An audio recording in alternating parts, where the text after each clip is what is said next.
I am Sudarshan Gupta, government excellence higher secondary school number 1 Shivpuri. इसमें हम higher secondary examination regular student 2020 year MP board के mathematics का ओटी देखेंगे।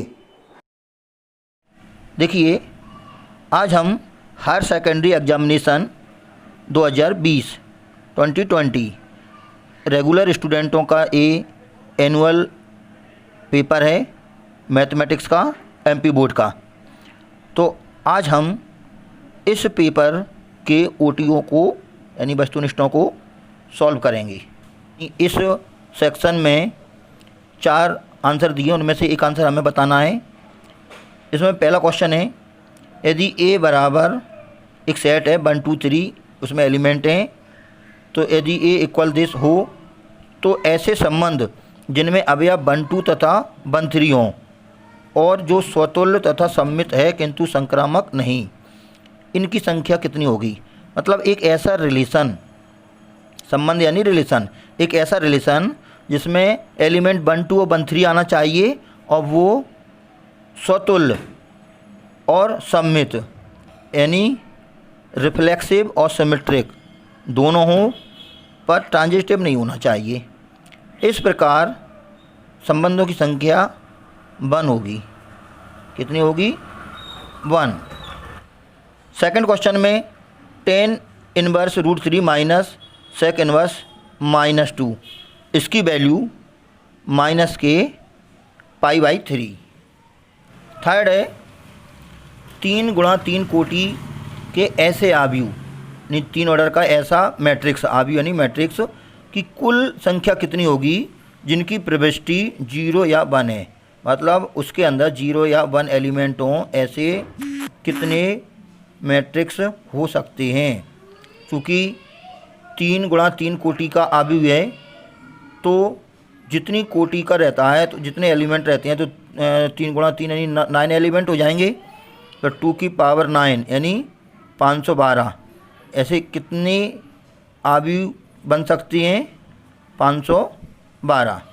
फोर्थ है कि यदि ए कोटि 2 का व्युत्क्रमणीय आव्यूह है, व्युत्क्रमणीय यानी इन्वर्टेबल, यानी जिसका इन्वर्स निकल सकता है, तो ए सेकंड ऑर्डर का इन्वर्टेबल मैट्रिक्स है तो उसका डिटर्मिनेंट DET का मतलब होता है डिटर्मिनेंट ए इन्वर्स, यानी उस ए के जो आव्यूह है मैट्रिक्स है उसके इन्वर्स का डिटर्मिनेंट की वैल्यू कितनी होगी। तो उसके इन्वर्स के डिटर्मिनेंट की वैल्यू होगी 1/डिटर्मिनेंट ए। अगला है फिफ्थ, यदि f(x) एक इंटीग्रेशन है 0 से x t sin t dt, तो इसमें पूछा है कि f' की वैल्यू कितनी होगी। तो इसमें f' की वैल्यू, इसका ऑप्शन बी रहेगा x sin x। ये इंग्लिश मीडियम में दिया है। इंग्लिश मीडियम में लेट ए कोई सेट है 1 2 3, then the number of relation containing 1 2 and 1 3 which are reflexive and symmetric but not transitive. तो इसमें नंबर ऑफ रिलेशन 1 होंगे। इसकी value tan inverse √3 minus tan inverse -2 is equal to -k π/3। The number of all possible matrices of order 3 × 3 which each entries 0 और 1, इसमें होगी 5/2 यानी 512। If A is an invertible matrix of order 2 then determinant A inverse के determinant की value होगी one by determinant ए। और जो fifth है f(x) 0 से x t sin t dt, तो इसमें f' की वैल्यू बताना है। इसका बी ऑप्शन होगा x sin x। इसमें सेकंड क्वेश्चन है, इसमें रिक्त स्थानों की पूर्ति करना है, फिल इन द ब्लैंक्स हैं। इसमें प्रत्येक अवकलनीय फलन, प्रत्येक अवकलन यानी एवरी डिफरेंशिएबल फंक्शन, जो फंक्शन डिफरेंशिएबल रहता है, इज कंटिन्यूअस यानी फलन सतत होता है। प्रथम चतुर्थांश में वृत्त x² + y² = 4 एवं रेखाओं x = 0 y = 0 से घिरे क्षेत्र का क्षेत्रफल, इसमें होगा पाई यूनिट। इसकी यूनिट होती है स्क्वायर यूनिट, तो स्क्वायर यूनिट पाई वर्ग इकाई। चार कोटि वाले किसी अवकल समीकरण के व्यापक हल में उपस्थित स्विच अचरों की संख्या 4 कोटि का है, तो इसमें कांस्टेंट भी कितने होंगे 4। मूल बिंदु से एक जो प्लेन है vector r dot vector n equal d, तो इसकी डिस्टेंस दूरी होगी मूल बिंदु से, तो होगी जो d upon mod vector n, यानी d चूँकि ये तो कांस्टेंट है तो वेक्टर की इस पर ज़रूरत नहीं है, वेक्टर नहीं है वो, mod d upon mod vector n। इसमें है 5th क्वेश्चन, सभी व्यवरोधों और ऋणोत्तर व्यवरोधों यानी x is greater than equal to 0 y is greater than equal to 0 द्वारा निर्धारित उभयनिष्ठ क्षेत्र एक रेखीय प्रोग्रामिंग समस्या का ये हमारा फिजिबल रीजन यानी संभावित क्षेत्र, सुसंगत क्षेत्र भी रहता है, सुसंगत क्षेत्र, सुसंगत का मतलब होता है फिजिबल, जिसमें सॉल्यूशन संभव है, तो सुसंगत क्षेत्र। Every differentiable function is continuous. Area lying in the first quadrant and bounded by the circle x square plus y square equal 4 and the line x equal 0 and y equal 2, इसका हो जाएगा pi square unit. The number of arbitrary constant in the general solution of a differential equation of fourth order का कोई differential equation है तो उसमें arbitrary constant कितने होंगे 4। The length of the perpendicular from origin, यानी ओरिजन से हमको लेंथ ऑफ परपेंडिकुलर निकालनी है of the plane J to the plane, इस प्लेन की, तो इसकी आएगी ओरिजन से distance d upon mod vector यानी इसका मैग्नीट्यूड, वेक्टर n का magnitude. The common region determined by all the constants including the non negative constants x is greater than equal to 0 y is greater than equal to 0 of the linear programming problem is called feasible region और feasible solution. इसमें अपन कुछ भी लिख सकते हैं, feasible region और feasible solution. 3rd question है, निम्नलिखित कथनों में सत्य असत्य बताना हमें। तो यदि ए और बी दो ऐसी घटनाएं हैं कि ए की प्रायिकता probability of A does not equal to 0, यानी ए की प्रायिकता 0 नहीं होनी चाहिए, और बी अपॉन ए यानी बी की प्रोबेबिलिटी जब घटना ए घट चुकी है, जे कंडीशनल प्रोबेबिलिटी है, जब घटना ए हो चुकी है तब बी की प्रायिकता यानी पी बी अपॉन ए बने, तब ए सबसेट बी यानी ए बी का सबसेट होगा, जे यानी ऐसी कंडीशंस तभी हो पाएगी जब ए सबसेट है बी का, ए स्टेटमेंट ट्रू है या फॉल्स ये हमें बताना है। तो ये ट्रू है, ये ट्रू। सेकंड देखें, ए द्वारा सत्य बोलने की प्रायिकता 4/5 है। एक सिक्का उछाला जाता है तथा ए बताता है कि चित्र प्रदर्शित हुआ है। वास्तविक रूप में चित्र प्रदर्शित होने की प्रायिकता 4/5 है, ये भी हमारा ट्रू है। 3rd क्वेश्चन है, सुसंगत क्षेत्र के बाह्य भाग के किसी भी बिंदु को संगत हल कहते हैं, ये फॉल्स है, बाह्य भाग को नहीं कहते, सुसंगत क्षेत्र के अंदर जो भाग रहता है वही संगत हल कहलाता है। यदि एक रेखा की दिक् कोसाइन एल एम एन हैं तो L square plus M square plus N square 0, ये गलत है, false. L square plus M square plus N square 1 होता है। और 5th दिया है, त्रिभुज की तीनों भुजाओं को क्रम में लेने पर उनका सदिश योग है, वो सदिश योग वेक्टर 0 है, जो ट्रू है, क्योंकि यदि हम क्रम से तीनों भुजाओं को जोड़ें तो उनका वेक्टर सम 0 वेक्टर होता है।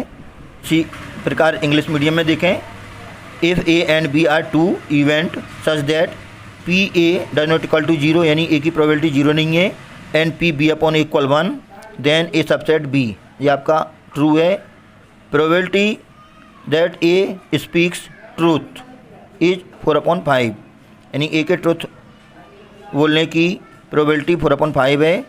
A coin is tossed, a coin tossed करता है।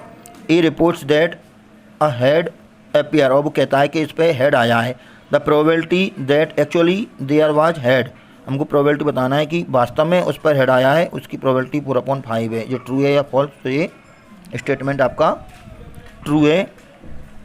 Any point outside the feasible region is the feasible solution, ये फॉल्स है, आउटसाइड का नहीं होता फिजिबल रीजन या feasible solution. If L M N are the direction cosines of a line, कोई line की direction cosine L M N है तो बताना है। तो इसमें दे रखा है L² + M² + N² 0 होगा, तो ये फॉल्स है। यदि direction cosine L M N होती हैं तो उनका स्क्वायर का सम 1 होता है।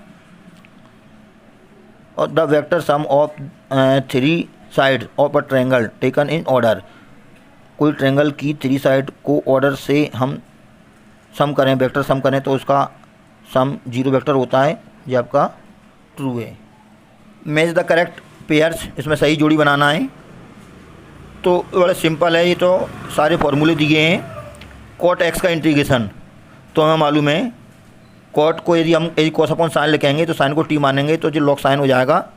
तो इसका लॉग साइन यानी इसका f है, तो इसको यदि हम कर दें तो इसका f हो जाएगा, फर्स्ट का f। 10x का log sec x होता है, तो सेकंड का d हो जाएगा। Integration dx upon √x² + a², तो √x² + a² इसका होता है जी log x + √x² + a², यानी इसका होगा e। जी integration dx upon x² + a², यानी इसका 10 होता है, तो इसका e हो जाएगा। तो इसका हो जाएगा e। और इंटीग्रेशन 5th क्वेश्चन है x² + a² dx, इसका b हो जाएगा, क्योंकि इसमें x² + a² है, तो इसका जो फॉर्मूला यही है, इसका b। इस प्रकार से आपका मैचिंग कंप्लीट होता है। 5th में है, प्रत्येक का एक शब्द में हमको एक वाक्य या एक शब्द में आंसर देना है। एक वृत्त की त्रिज्या r = 6 सेंटीमीटर है, तो उस पर r के त्रिज्या के सापेक्ष r के सापेक्ष क्षेत्रफल परिवर्तन की दर कितनी होगी।